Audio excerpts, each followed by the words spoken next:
আমাদের প্রধানমন্ত্রী তারেক রহমান জাতীয় সংসদে অথবা বিভিন্ন সমাবেশে যে বক্তব্যগুলো দিচ্ছেন বা যে তথ্যগুলো তুলে ধরছেন, শুরু থেকেই প্রশ্ন উঠছে যে এই বক্তব্যগুলো বা তথ্যগুলো তিনি কি নিজ থেকেই তুলে ধরছেন, নাকি কেউ তাকে ভুল তথ্য দিয়ে মানুষের সামনে হেয় প্রতিপন্ন করার সুযোগ করে দিচ্ছেন।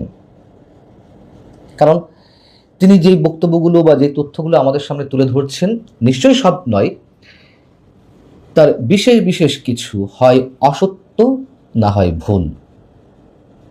এতে করে তিনি ট্রোলের শিকার হচ্ছেন। কারা ট্রোল করছে, কারা প্রশ্নবিদ্ধ করছেন, সেটি বড় কথা নয়। বড় কথা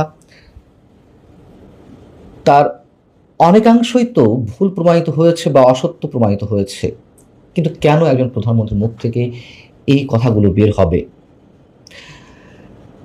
সবশেষ গত 15ই আগস্ট প্রয়াত প্রধানমন্ত্রী খালেদা জিয়ার জন্মবার্ষিকী উপলক্ষে রাজধানীতে একটি অনুষ্ঠানে বিদ্যুৎ সংকটের বিষয়ে তিনি যা বললেন, তুমুলভাবে তা সমালোচিত হয়েছে। তার বক্তব্যটা একটু ছোট করে আপনাদের সামনে তুলে ধরি, আপনারা নিশ্চয়ই অনেকে শুনেছেন, তারপর একটু আলোচনার সুবিধার্থে একটু বলি। তিনি বলছেন যে আমাদের এই মূল্যবান গ্যাসের একটি বড় অংশ বিদেশ থেকে আনতে হয়, জাহাজের মাধ্যমে এনে যে স্টোরেজে রাখতে হয়, অর্থাৎ এলএনজি টার্মিনাল, সেটির কথা বলছেন। সেই স্টোরেজের ব্যবস্থা মাত্র 2টি করে গিয়েছে 15 বছরের ফ্যাসিবাদী সরকার, এবং সেই 2টি ভাসমান জাহাজের একটিতে হঠাৎ দুর্ঘটনা ঘটে যাওয়ায় গ্যাসের সমস্যা দেখা দিয়েছে। নাম্বার 1। নাম্বার 2, তিনি বলছেন যে বিগত 17 বছরে ফ্যাসিবাদী স্বৈরাচারী সরকার গ্যাসের একটি কূপও খনন করেনি বা সংশ্লিষ্ট সংস্থাকে কূপ খনন করতে দেওয়া হয়নি, বরং তারা এই সেক্টরটিকে বিদেশিদের হাতে ছেড়ে দিয়েছিল। এই ধরনের তথ্য যখন জাতির সামনে তুলে ধরা হয়, তখন আমাদের বিশ্বাস করতে কষ্ট হয়। যতই বিরোধিতার খাতিরের জায়গা থেকে প্রধানমন্ত্রী এই বক্তব্য দেন না কেন, সেটি মানুষের কাছে দারুণভাবে প্রশ্নবিদ্ধ তো হয়, হাসিরও সৃষ্টি করে। বলতে বাধ্য হচ্ছি, প্রকৃত সত্যটা কি আসলে? মানে এমন হয় যে 2টি, 4টি, 5টি কূপ খনন করেছে আওয়ামী লীগ সরকার 15.5 বছরে, সেটিকে একেবারে উড়িয়ে দেওয়া যায় যে একটা কূপ খনন করেনি। কিন্তু আমি সে বিষয়ে পরে আসছি, গ্যাস কূপের বিষয়টি। এলএনজি স্টোরেজের ক্ষেত্রে বা এলএনজি টার্মিনালের ক্ষেত্রে তিনি যে বললেন যে আওয়ামী ফ্যাসিবাদী সরকার মাত্র 2টি এই স্টোরেজের ব্যবস্থা করে গেছে, তাহলে তিনি কি বলতে চেয়েছেন?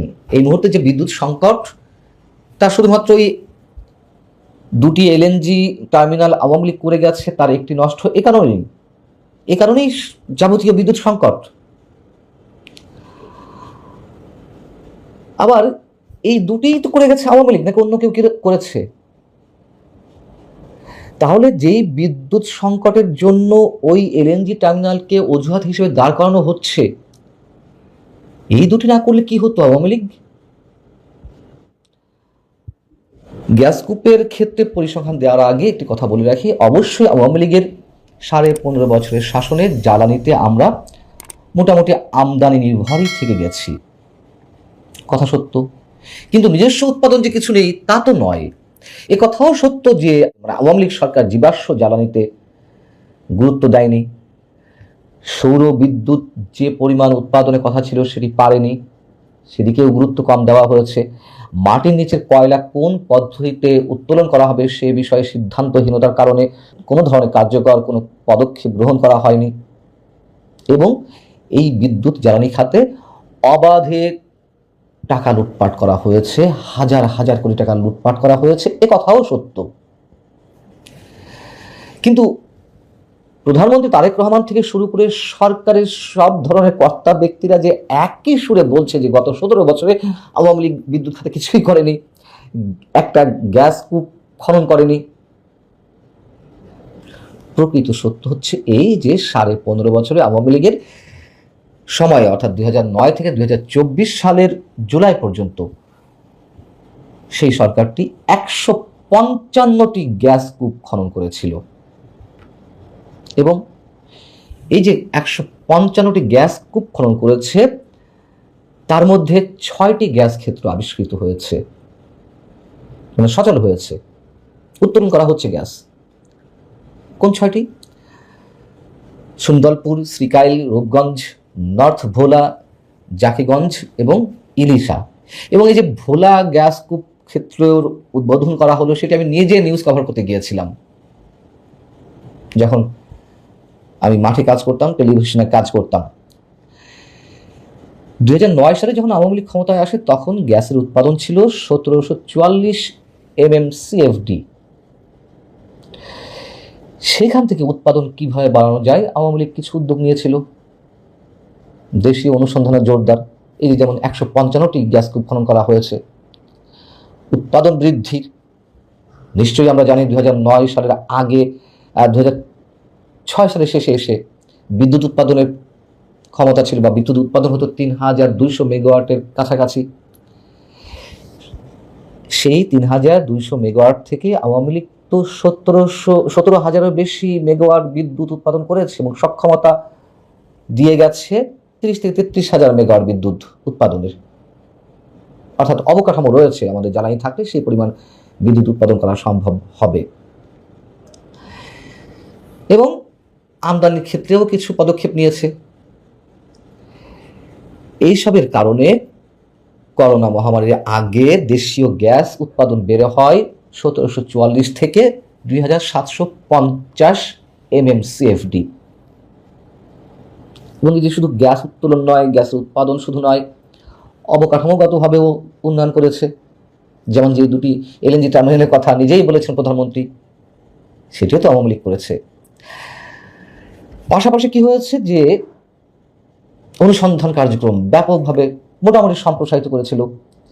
দ্বিমাত্রিক সিসমিক জরিপ চালানো হয়েছে 31,281 লাইন কিলোমিটার। ত্রিমাত্রিক 3D জরিপ প্রায় 6,986 বর্গ কিলোমিটার এলাকায় করা হয়েছে। এই যে দ্বিমাত্রিক এবং ত্রিমাত্রিক সিসমিক জরিপ, এটা কি?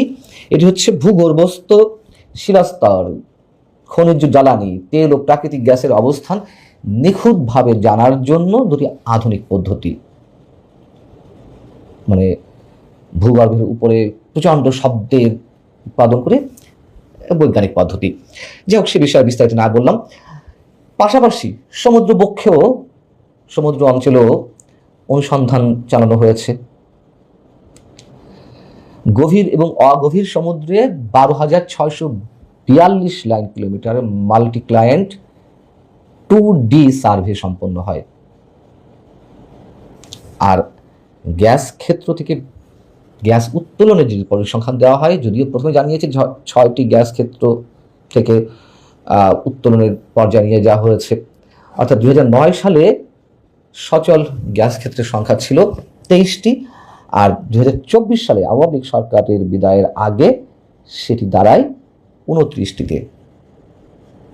এখন এই যে আমাদের বিদ্যুৎ মন্ত্রী থেকে শুরু করে সরকারের কর্তা ব্যক্তিদের অনেকের থেকে শুরু করে আমাদের খোদ প্রধানমন্ত্রী পর্যন্ত বললেন যে আওয়ামী লীগের 15.5 বছরে একটি গ্যাস কূপও খনন করা হয়নি। এটা তো ইনফরমেশন টেকনোলজির যুগ, তাই না? বিরোধিতা খাতিরে আমরা বিরোধিতা করতে পারি, সমালোচনা করতে পারি। হ্যাঁ, বলুন যে 15.5 বছরে আওয়ামী লীগ আমদানি নির্ভরতা থেকে বেরিয়ে আসতে পারতো জ্বালানি। 15.5 বছরে আওয়ামী লীগ আরও 155 জায়গায় 200-300টি গ্যাস কূপ খনন করতে পারতো, বাপেক্সকে আরও শক্তিশালী করতে পারতো। বলুন এই কথাগুলো, তাতে কোনো সমস্যা নেই। তাদের ত্রুটিগুলো তুলে ধরুন। লুটপাট হয়েছে, আমি তো নিজেই বললাম লুটপাট হয়েছে অবাধে। কিন্তু একবারে রাতকে আমরা দিনকে রাত করে দেবো কিভাবে? যখনই এই বিষয়গুলো ঘটে তখনই হাসির সৃষ্টি হয়, তখন সত্য কথাও গুজব বলে মনে হয়।